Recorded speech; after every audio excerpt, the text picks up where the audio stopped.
Assalamualaikum warahmatullahi wabarakatuh. Dan pada video ini kita akan membahas sebuah tempat yang sangat menakutkan. Bahkan neraka jahanam memohon kepada Allah agar dijauhkan dari tempat tersebut. Tempat tersebut adalah sebuah lembah yang bernama Jub al-Huzni. Neraka adalah tempat paling buruk yang pernah ada. Itulah gambaran yang diberikan dalam berbagai dalil. Dan tentu kita pun mengimaninya. Namun ternyata ada tempat yang lebih mengerikan dari neraka. Tempat itu adalah Jub al-Huzni, yang ternyata saking mengerikan tempat tersebut, neraka jahanam memohon kepada Allah agar dijauhkan dari tempat tersebut. Nah, tempat seperti apakah itu? Nanti insya Allah akan kita bahas selengkapnya. Baik, sebelum kita menjelaskan ataupun menerangkan tentang Jub al-Huzni itu, lebih baik kita terangkan dulu tentang neraka. Neraka dalam Islam digambarkan secara jelas di dalam Al-Quran dan hadis. Neraka itu adalah tempat penyiksaan di akhirat bagi orang-orang yang menyekutukan Allah dan Rasul-Nya.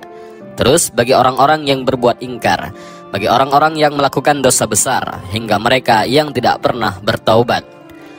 Gambaran neraka menurut Al-Quran dan hadis adalah tempat berupa penjara yang membakar dengan 8 tingkatan. Nah, yang paling tinggi itu adalah neraka jahanam. Sebagaimana Allah berfirman di dalam Al-Quran surah Al-Isra ayat ke-8, yang artinya kurang lebih seperti ini. Mudah-mudahan Tuhanmu akan melimpahkan rahmatnya kepadamu, dan sekiranya kamu kembali kepada kedurhakaan, niscaya kami kembali mengazabmu, dan kami jadikan neraka jahanam penjara bagi orang-orang yang tidak beriman. Nah, sebagaimana dikutip dalam buku yang berjudul Dahsyatnya Neraka, Pedihnya Azab Neraka dan Keadaan Calon Penghuninya oleh Syaiful Bakhri Az-Zaidani, dikatakan di buku tersebut bahwa neraka itu adalah tempat bagi manusia yang suka melakukan dosa besar dan tidak pernah bertaubat kepada Allah. Gambaran neraka menurut Al-Quran dan hadis adalah tempat yang sangat mengerikan, penuh dengan penyiksaan, sangat luas, sangat dalam, sangat panas, sangat gelap, memiliki 7 pintu, bersuara mengerikan, hingga disebut berbahan bakar manusia dan batu. Dan begitulah Masya Allah sangat ngerinya. Membayangkan saja kita tidak sanggup, dan semoga kita semua dijauhkan dari siksaan api neraka itu. Nah, berikut gambaran neraka menurut Al-Quran dan hadis. Yang pertama, neraka itu memiliki 7 pintu. Sebagaimana Allah berfirman di dalam Al-Quran surah Al-Hijr ayat 43-44 yang memberikan gambaran neraka memiliki 7 pintu yang ditetapkan untuk setiap golongan. Dan sesungguhnya jahanam itu benar-benar tempat yang telah diancamkan kepada mereka pengikut setan semua. Jahanam memiliki 7 pintu. Tiap pintu tersebut ditetapkan untuk golongan tertentu dari mereka. Kemudian yang kedua, neraka seperti penjara. Sebagaimana Allah berfirman dalam Al-Quran surah Al-Isra ayat ke-8 yang memberikan gambaran neraka layaknya seperti penjara bagi orang-orang berdosa. Mudah-mudahan Tuhanmu akan melimpahkan rahmatnya kepadamu, dan sekiranya kamu kembali kepada kedurhakaan, niscaya kami kembali mengazabmu, dan kami jadikan neraka jahanam penjara bagi orang-orang yang tidak beriman. Terus yang ketiga, gambaran neraka itu sangat panas. Dari Anas bin Malik, ia berkata bahwa Rasulullah memberikan gambaran neraka sebagai tempat yang sangat panas dan penuh dengan bara. Dan ini adalah hadis riwayat Bukhari dan Muslim. Bunyinya itu adalah, neraka adalah tempat yang sangat panas dan sangat membakar. Tidak ada makan atau minum di dalamnya. Kemudian, gambaran neraka yang keempat itu sangat sempit dan kecil. Sebagaimana diriwayatkan dari Abdullah bin Amr, ia berkata bahwa Rasulullah memberikan gambaran neraka sebagai tempat yang sangat kecil, sempit, dan membunuh. Seperti dikatakan dalam hadis riwayat Bukhari dan Muslim. Neraka adalah tempat yang sangat kecil dan sangat sempit, maka orang-orang di dalamnya akan saling menindih dan saling membunuh. Kemudian, gambaran neraka itu sangat gelap dan membeku. Sebagaimana yang diriwayatkan dari Abu Hurairah, ia berkata bahwa Rasulullah memberikan gambaran neraka sebagai tempat yang sangat gelap dan membeku. Ini juga sesuai yang dikatakan dalam hadis riwayat Bukhari dan Muslim. Neraka adalah tempat yang sangat gelap dan sangat membeku. Orang-orang di dalamnya akan meminta air, tetapi mereka hanya akan diberikan air panas yang sangat membakar. Kemudian gambaran neraka itu penuh dengan siksaan. Sebagaimana diriwayatkan dari Abu Hurairah, ia berkata bahwa Rasulullah memberikan gambaran neraka sebagai tempat yang penuh siksaan oleh api dan iblis. Ini juga sesuai dengan hadis riwayat Bukhari dan Muslim. Neraka adalah tempat yang sangat pedih dan siksaan yang sangat besar. Maka orang-orang di dalamnya akan diterkam oleh api dan akan diterkam oleh iblis. Terus gambaran neraka itu sangat dalam, sebagaimana diriwayatkan oleh Abu Hurairah. Ia berkata bahwa Rasulullah memberikan gambaran neraka sebagai tempat yang sangat dalam. Ini sesuai dengan hadis riwayat Muslim. Dia berkata, kami pernah bersama Rasulullah. Tiba-tiba kami mendengar sesuatu yang jatuh, lalu beliau bersabda, tahukah kalian apakah itu? Kami para sahabat menjawab, Allah dan Rasulnya yang lebih tahu. Kemudian Rasulullah bersabda, ini adalah sebuah batu yang dilemparkan dari atas an-nar sejak 70 tahun yang lalu, dan sekarang batu itu baru sampai di dasarnya. Kemudian gambaran neraka itu penuh dengan cambuk besi. Allah berfirman dalam Al-Quran surah Al-Hajj ayat 20-22 yang memberikan gambaran neraka itu penuh dengan cambuk-cambukan yang terbuat dari besi. Dengan air itu dihancurkan, luluhkan segala apa yang ada dalam perut mereka dan juga kulit mereka. Dan untuk mereka cambuk-cambuk dari besi. Setiap kali mereka hendak keluar dari neraka lantaran kesengsaraan mereka, niscaya mereka dikembalikan ke dalamnya. Kepada mereka dikatakan, rasakanlah azab yang membakar ini. Terus, neraka itu berbahan bakar manusia dan batu. Bahan bakarnya itu manusia dan batu. Tidak bisa dibayangkan bagaimana panasnya. Sebagaimana Allah berfirman dalam Al-Quran surah Al-Baqarah ayat 24 yang memberikan gambaran yang bahwa neraka itu berbahan bakar manusia dan batu. Jika kamu tidak mampu membuatnya, dan pasti tidak akan mampu, maka takutlah kamu akan api neraka yang bahan bakarnya manusia dan batu yang disediakan bagi orang-orang kafir.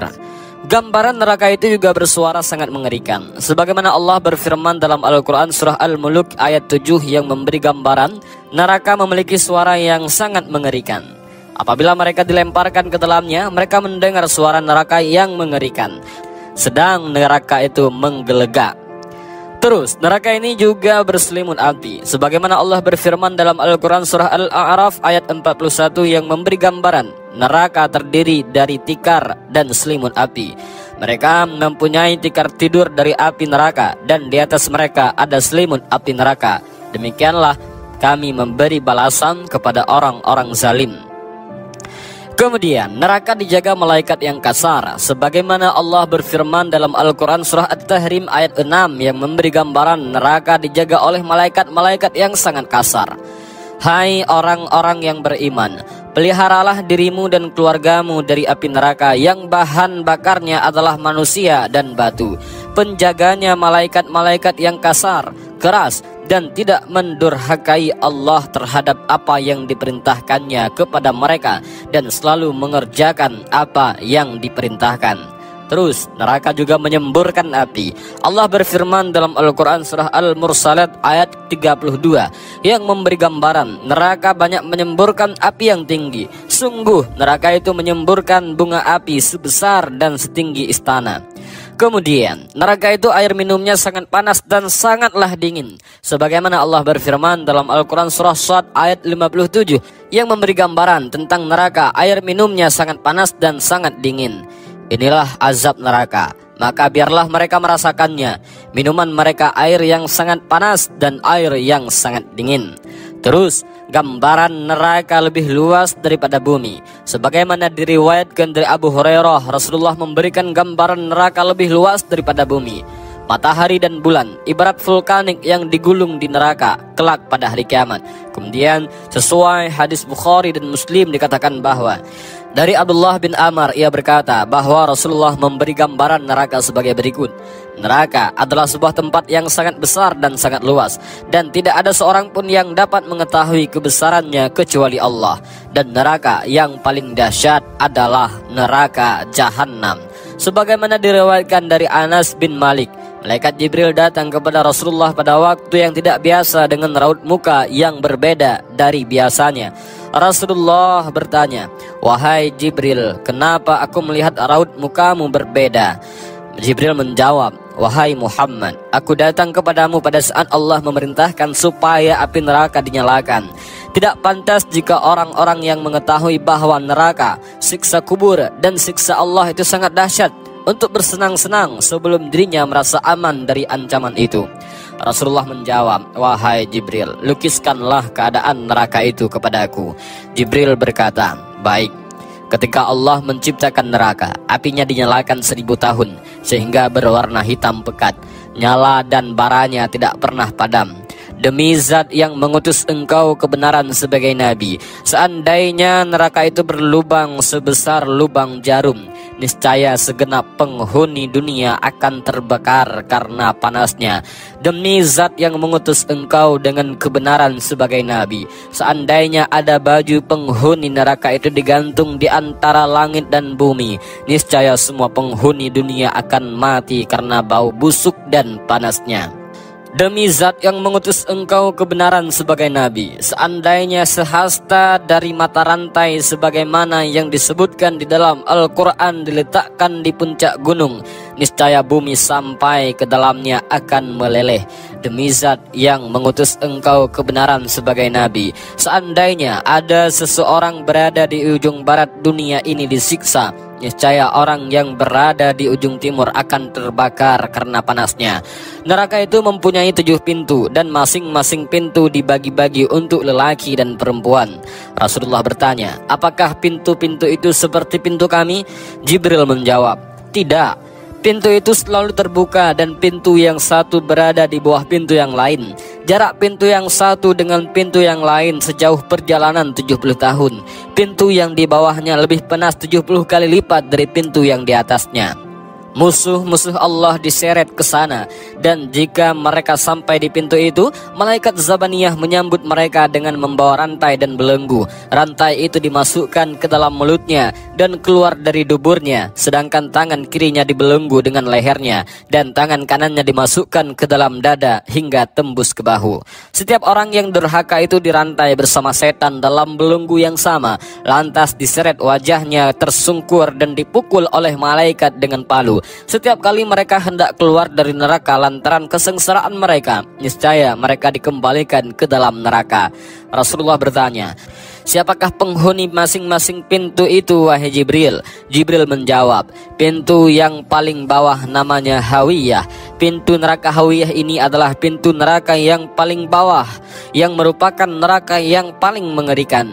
Pintu neraka ini ditempati oleh orang-orang munafik, orang-orang kafir, termasuk juga keluarga Firaun di dalam neraka Hawiyah. Hal ini sebagaimana digambarkan dari firman Allah dalam surah Al-Qari'ah ayat ke-9.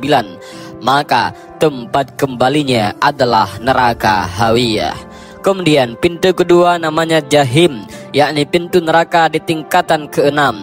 Tingkatan neraka ini di atasnya neraka Hawiyah. Di dalamnya ditempati oleh orang-orang musyrik yang menyekutukan Allah. Hal ini sebagaimana arti dari firman Allah dalam surah Asy-Syu'ara ayat ke-91. Dan diperlihatkan dengan jelas neraka Jahim kepada orang-orang yang sesat. Lalu pintu ketiga namanya Sakar. Sakar ini adalah tempat orang-orang syabi'in. Sakar ini merupakan pintu neraka pada tingkatan kelima. Di dalam pintu itu ditempati oleh orang-orang yang menyembah berhala atau menyembah patung-patung yang dibuat bangsanya sendiri. Tingkatan pintu neraka ini terletak di atasnya pintu neraka Jahim. Tentang neraka ini Allah berfirman dalam surah Al-Mudassir ayat 42 yang artinya, "Apakah yang memasukkan kamu ke dalam Sakar?" Kemudian pintu keempat namanya Ladza, berisi iblis dan orang-orang yang mengikutinya serta orang Majusi. Ladza merupakan pintu neraka pada tingkatan nomor 4. Di dalamnya ditempati oleh iblis laknatullah beserta orang-orang yang mengikutinya dan orang-orang yang berbujuk rayuannya. Kemudian orang-orang Majusi pun ikut serta menempati neraka Ladza ini. Mereka kekal bersama iblis di dalamnya. Tingkatan pintu neraka Ladza ini, di atasnya pintu neraka Sakar. Dalam hal ini Allah telah berfirman dalam Al-Quran surah Al-Ma'arij Sekali-kali tidak dapat. Sesungguhnya neraka itu adalah api yang bergejolak. Dengan demikian dapat disimpulkan bahwa iblis dan para pengikutnya akan dimasukkan ke dalam neraka ladza, seperti apa yang dikatakan oleh malaikat maut ataupun malaikat Israel ketika iblis hendak dicabut nyawanya. Maka malaikat maut itu berkata bahwa iblis akan diberi minum dari neraka ladza. Pintu kelima namanya Hutama, tempat orang-orang Yahudi. Merupakan pintu neraka pada neraka tingkatan ketiga. Di dalamnya ditempati oleh orang-orang Yahudi dan para pengikutnya. Pintu neraka Hutamah ini tingkatannya itu di atas pintu neraka ladza yang dihuni oleh para iblis. Tentang neraka Hutamah ini, Allah Ta'ala telah berfirman dalam Al-Quran surah Al-Humazah ayat 5-6. Dan tahukah kamu apa itu Hutamah? Yaitu api yang disediakan Allah yang dinyalakan. Pintu keenam namanya Sa'ir, merupakan pintu neraka pada neraka tingkatan kedua. Di dalamnya ditempati oleh orang-orang Nasrani dan para pengikutnya. Pintu neraka ini berada di atas tingkatan pintu neraka Hutamah. Mengenai neraka ini, Allah Ta'ala berfirman dalam Al-Quran surah Al-Insyiqaq ayat 12. Dan dia akan masuk ke dalam api yang menyala-nyala ataupun neraka. Selanjutnya Jibril terdiam karena merasa segan kepada Rasulullah. Kemudian Rasulullah bertanya, "Kenapa engkau tidak memberitahukan penghuni pintu yang ketujuh?" Jibril menjawab, "Pintu yang ketujuh namanya pintu neraka Jahannam, merupakan pintu neraka yang paling atas. Di dalamnya berisi umatmu yang melakukan dosa-dosa besar dan tidak pernah bertobat sampai mereka meninggal dunia." Rasulullah pingsan mendengar penjelasan Jibril itu. Jibril meletakkan kepala Rasulullah di pangkuannya sampai beliau sadar kembali. Salman Al-Farisi datang berdiri di depan pintu seraya berkata, "Assalamualaikum ya ahlal bait rahmah. Apakah saya bisa bertemu dengan junjunganku Rasulullah?" Namun tidak ada yang menjawab, sehingga mereka pun menangis dan terjatuh. Rasulullah bersabda, "Betapa besar cobaan yang menimpaku dan aku merasa sangat sedih. Jadi ada di antara umatku yang akan masuk neraka wahai Jibril?" Jibril menjawab, "Benar, yaitu umatmu yang mengerjakan dosa-dosa besar." Kemudian Rasulullah menangis dan Jibril pun juga ikut menangis. Rasulullah lantas masuk ke rumahnya dan menyendiri. Beliau hanya keluar rumah jika hendak mengerjakan sholat dan tidak berbicara dengan siapapun. Dalam sholat beliau menangis dan sangat merendahkan diri kepada Allah Ta'ala. Pada hari yang ketiga, Abu Bakar datang ke rumah beliau dan mengucapkan, "Assalamualaikum ya ahlal baitir rahmah. Apakah saya bisa bertemu dengan Rasulullah?" Namun tidak ada seorang pun yang menjawabnya, sehingga Abu Bakar menangis terseduh-seduh. Umar datang dan berdiri di depan pintu seraya berkata, "Assalamualaikum ya ahlal baitir rahmah. Apakah saya bisa bertemu dengan Rasulullah?" Namun tidak ada seorang pun yang menjawabnya, sehingga Umar lantas menangis terseduh-seduh. Kemudian Salman bangkit dan mendatangi rumah Fatimah. Sambil berdiri di depan pintu ia berkata, "Assalamualaikum wahai putri Rasulullah." Sementara Ali radhiyallahu an tidak ada di rumah. Salman lantas berkata, "Wahai putri Rasulullah, dalam beberapa hari ini Rasulullah suka menyendiri. Beliau tidak keluar rumah kecuali untuk sholat dan tidak pernah berkata-kata serta tidak mengizinkan seseorang untuk masuk ke rumah beliau." Fatimah lantas pergi ke rumah beliau Rasulullah. Di depan pintu rumah Rasulullah, Fatimah mengucapkan salam dan berkata, "Wahai Rasulullah, saya adalah Fatimah." Waktu itu Rasulullah sedang sujud sambil menangis, lantas mengangkat kepala dan bertanya, "Ada apa wahai Fatimah? Aku sedang menyendiri." "Bukakan pintu untuknya." Maka dibukalah pintu untuk Fatimah. Fatimah menangis sejadi-jadinya karena melihat keadaan Rasulullah yang pucat pasi. Tubuhnya tampak sangat lemah, mukanya sembab karena banyak menangis. Fatimah bertanya, "Wahai Rasulullah, apakah yang sedang menimpa dirimu wahai ayahku?" Beliau bersabda, "Wahai Fatimah, Jibril datang kepadaku dan melukiskan keadaan neraka. Dia memberitahukan kepadaku bahwa ada pintu yang teratas diperuntukkan bagi umatku yang mengerjakan dosa besar. Itulah yang menyebabkan aku menangis dan sangatlah sedih." Fatimah bertanya, "Wahai Rasulullah, bagaimana mereka masuk ke dalam neraka itu?" Beliau bersabda, "Mereka digiring ke neraka oleh malaikat. Wajah mereka tidak hitam, mata mereka tidak biru, mulut mereka tidak disumbat, dan mereka tidak dibelenggu ataupun dirantai." Fatimah bertanya, "Wahai Rasulullah, bagaimana sewaktu mereka digiring ke neraka oleh malaikat?" Beliau bersabda, "Laki-laki ditarik jenggotnya, sedangkan perempuan dengan ditarik rambut dan ubun-ubunnya. Banyak di antara umatku yang masih muda, ketika ditarik jenggotnya untuk digiring ke neraka berkata, 'Betapa sayang kemudaan dan ketampananku.' Banyak di antara umatku yang perempuan ketika ditarik ke neraka berkata, sungguh aku sangat malu ketika malaikat yang menarik umatku itu sampai ke neraka dan bertemu dengan Malik. Malik bertanya kepada malaikat yang menarik umatku itu, siapakah mereka itu? Aku tidak pernah melihat orang-orang yang tersiksa seperti mereka. Wajah mereka tidak hitam, mata mereka tidak biru, mulut mereka tidak disumbat, mereka tidak dibaringkan dengan golongan setan, dan mereka tidak dibelenggu atau diikat lehernya. Malaikat itu menjawab, kami diperintahkan untuk membawa mereka kepadamu dalam keadaan seperti itu. Malik berkata kepada mereka, wahai orang-orang yang celaka, siapakah sebenarnya kalian ini? Dalam hadis yang lain disebutkan bahwa ketika mereka ditarik oleh malaikat, mereka selalu menyebut nama Muhammad. Ketika mereka melihat Malik, mereka lupa untuk menyebut nama Muhammad karena seramnya malaikat Malik. Mereka menjawab, kami adalah umat yang diturunkan Al-Quran kepada kami dan termasuk orang yang mengerjakan puasa pada bulan Ramadan. Malik berkata, Al-Quran hanya diturunkan untuk umat Muhammad. Ketika mendengar nama Muhammad, mereka berteriak seraya berkata, kami termasuk umat Muhammad. Malik berkata kepada mereka, bukankah di dalam Al-Quran ada larangan untuk mengerjakan maksiat kepada Allah? Ketika mereka berada di tepi neraka dan diserahkan kepada malaikat Zabaniyah, mereka berkata, wahai Malik, izinkanlah kami untuk menangisi nasib kami. Malik mengizinkannya dan mereka lantas menangis dengan mengeluarkan darah. Malik lantas berkata, alangkah baiknya seandainya tangis ini kamu lakukan sewaktu berada di dunia.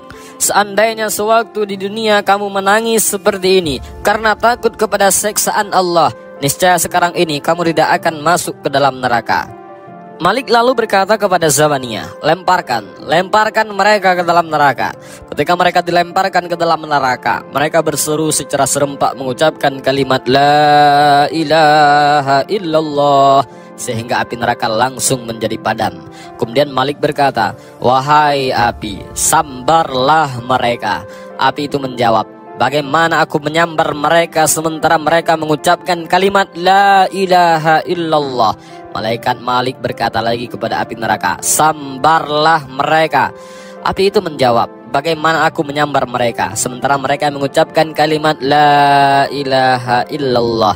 Malik berkata, benar, namun begitulah perintah Allah Arash. Kemudian api itu menyambar mereka. Di antara mereka ada yang disambar sampai 2 telapak kakinya, ada yang disambar sampai 2 lututnya, dan ada yang disambar sampai lehernya. Ketika api itu menyambar muka, Malik berkata, jangan membakar muka mereka, karena dalam waktu yang cukup lama mereka bersujud kepada Zat yang Maha Kuasa. Dalam Al-Quran, Allah telah mensifati neraka jahanam dalam Al-Quran surah Al-Mursilat ayat 32. Sesungguhnya neraka itu melontarkan bunga api sebesar dan setinggi gunung. Dan dalam Al-Quran surah Al-Hijr ayat 43. Dan sesungguhnya jahanam itu benar-benar tempat yang telah diancamkan kepada mereka pengikut-pengikut setan semuanya. Kemudian dalam sebuah hadis juga dikatakan bahwa bagaimana kamu masih bisa melakukan maksiat sedangkan kamu tidak dapat bertahan dengan panasnya terik matahariku. Tahukah kamu bahwa neraka jahanamku itu mempunyai 7 tingkat. Setiap tingkat mempunyai 70.000 daerah. Setiap daerah mempunyai 70.000 kampung. Setiap kampung mempunyai 70.000 rumah. Setiap rumah mempunyai 70.000 bilik. Setiap bilik mempunyai 70.000 kota. Setiap kota mempunyai 70.000 batang pohon zakum. Di bawah setiap pohon zakum mempunyai 70.000 ekor ular. Di dalam mulut setiap ular yang panjang 70 hasta mengandung lautan racun yang hitam pekat. Juga di bawah setiap pokok zakum mempunyai 70.000 rantai. Setiap rantai diseret oleh 70.000 malaikat. Dan subhanallah, begitulah dahsyatnya dan mengerikannya neraka jahanam ini. Sahabat Tafakkur Fiddin yang Allah muliakan, dari segala gambaran kengerian neraka tadi, terutama neraka jahanam, ternyata masih ada tempat yang lebih menakutkan lagi. Bahkan neraka jahanam memohon kepada Allah agar dijauhkan dari tempat tersebut. Tempat itu adalah lembah Jub al-Huzni, yaitu tempat yang lebih menakutkan dari neraka jahanam. Jub al-Huzni berarti lembah kesedihan. Jub al-Huzni merupakan suatu tempat di dalam neraka jahanam. Siksaannya ini sangat dahsyat dan sangatlah mengerikan, yang membuat neraka jahanam ini menjadi level neraka tertinggi dengan siksaan yang paling berat dan pedih. Seandainya diumpamakan neraka jahanam ini adalah sebuah samudra yang luas, maka Jub al-Huzni ini adalah palung atau lembahnya. Jadi Jub al-Huzni ini merupakan bahagian yang paling rendah atau dalam dari neraka jahanam. Bahkan neraka jahanam pun berlindung dari keganasan siksaannya. Saking ngerinya tempat ini, neraka jahanam saja berdoa agar dijauhkan dari siksanya. Seperti yang terdapat di dalam hadis Nabi, setidaknya ada 2 hadis yang menerangkan perihal Jub al-Huzni ini. Hadis pertama menerangkan bahwa neraka jahanam dalam sehari berdoa memohon perlindungan kepada Allah Subhanahu wa taala sebanyak 70 kali dari Jub al-Huzni ini. Rasulullah bersabda, sesungguhnya di neraka jahanam ada sebuah lembah, di mana jahanam itu sendiri setiap hari memohon perlindungan darinya kepada Allah sebanyak 70 kali. Lembah tersebut dihuni oleh para qurra yang gemar mengunjungi para penguasa. Selanjutnya, hadis kedua menerangkan bahwa neraka jahanam memohon perlindungan darinya sebanyak 100 kali, sebagaimana hadis yang diriwayatkan Imam At-Tirmidzi. Suatu ketika Rasulullah menceritakan kepada para sahabat beliau, mohonlah perlindungan kepada Allah dari Jub al-Huzni. Maka para sahabat pun bertanya, apakah itu Jub al-Huzni wahai Rasulullah? Beliau menjawab, itulah sebuah lembah di neraka jahanam. Setiap hari jahanam sendiri memohon perlindungan dari itu sebanyak 100 kali. Nah, lalu lembah ini untuk siapa sebenarnya? Jub al-Huzni ini disediakan untuk para pembaca Al-Quran yang beramal karena pamrih atau mengharapkan imbalan atau pujian dari orang lain. Sahabat kemudian bertanya lagi, wahai Rasulullah, siapa yang akan memasukinya? Rasulullah menjawab, para pembaca Al-Quran yang beramal karena pamrih ataupun riya. Jub al-Huzni ini disediakan untuk para qurra yang gemar mengunjungi penguasa. Rasulullah bersabda, sesungguhnya di neraka jahanam ada sebuah lembah, di mana jahanam itu sendiri setiap hari memohon perlindungan darinya kepada Allah sebanyak 70 kali. Lembah tersebut dihuni oleh para qurra yang gemar mengunjungi para penguasa. Berdasarkan keterangan itu, justru Jub al-Huzni diperuntukkan bagi mereka para pembaca Al-Quran yang gemar mengunjungi penguasa yang beramal karena pamrih ataupun riya. Atas dasar hal itu, seharusnya kita bersikap hati-hati dan senantiasa mendasari amal ibadah dengan rasa ikhlas kepada Allah. Sungguh sangat mengerikan lembah Jub al-Huzni itu. Terlebih lagi ternyata penghuninya adalah orang-orang yang riya. Sebenarnya riya itu seperti apa sih? Sahabat Tafakur Fiddin yang Allah muliakan, riya merupakan suatu perbuatan yang memperlihatkan sesuatu, baik barang ataupun perbuatan baik, namun dengan tujuan agar dilihat oleh orang lain untuk mendapat pujian. Padahal sebenarnya tujuan utama dari beribadah atau beramal hanya dilakukan demi mencari ridha Allah Subhanahu wa taala. Perbuatan tercela dalam Islam. Allah melarang hambanya bersikap riya dan menjauhi segala perbuatan yang merujuk pada riya, dan hukumnya adalah haram. Perbuatan riya berbahaya karena merupakan salah satu daripada penyakit hati yang menjadikan seseorang masuk ke dalam golongan orang munafik.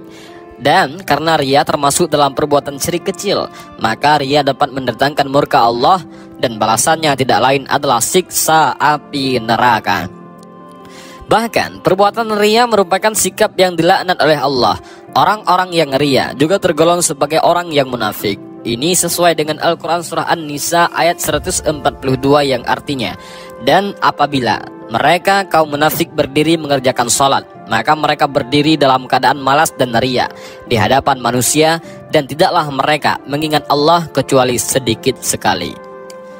Sahabat Fakur Fiddin yang Allah muliakan, membayangkan neraka, apalagi neraka jahanam saja sudah membuat kita ngeri, sebab siksaannya sangatlah dahsyat. Apalagi neraka jahanam adalah tingkatan neraka yang paling mengerikan. Namun ternyata ada yang lebih membuat kita ngeri, yaitu lembah Jub al-Huzni.